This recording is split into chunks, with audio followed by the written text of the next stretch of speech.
Hi everybody, happy Tuesday. It's February 18th.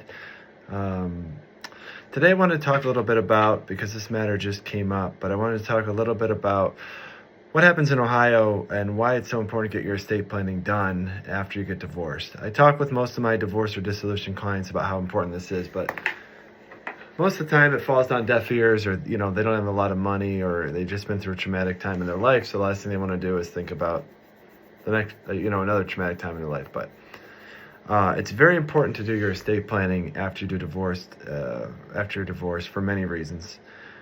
First of all, if you already had estate planning documents, you want to make sure you get them updated.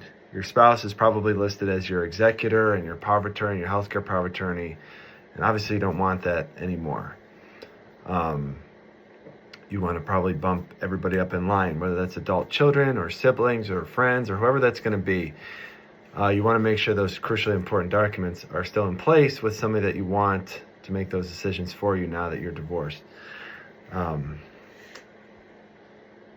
If you don't have any documents, it's important, especially with healthcare decisions and power of attorney. I mean, there are certain things you can get away with when you're married, in terms of having a next of kin to help you make healthcare decisions in an emergency, or helping you with your finances at your house, etc. But if you're single, then you don't have that presumption, you don't have that person around to help you. So it's important to put those documents into place. One thing you don't really need to worry about, which has come up a couple of times recently here, is if you had a will and you got divorced and you never remembered to change it.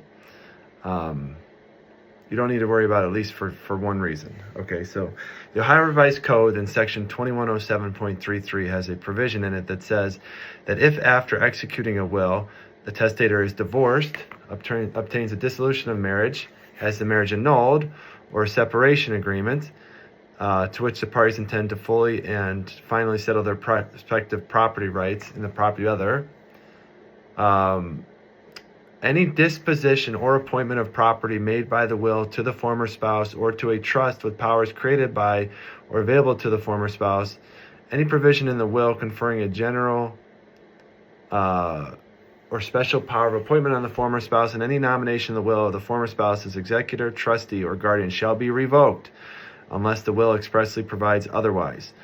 So unless your will expressly provides otherwise, even if you never change your will, the former spouse is written out of your will, even if it exists. And what happens then? Well, it goes to whoever's next in line. It's as if your surviving spouse had predeceased you, or your ex-spouse. So it would go to your children, or if you don't have children, to your parents, or whatever the Ohio Revised Code would say.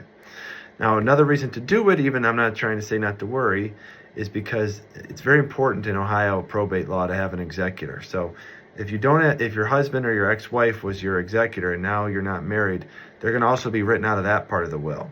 And if you don't have a backup, you don't have an executor. And that leads to a lot more complicated probate than what you intended when you had the will done. So you don't have to worry about them inheriting from you under Ohio's laws, but I would recommend doing your estate planning after a divorce or a dissolution to make sure that your power of attorneys are in line and that you get the executor set up the way you want it. Thank you, and have a great week.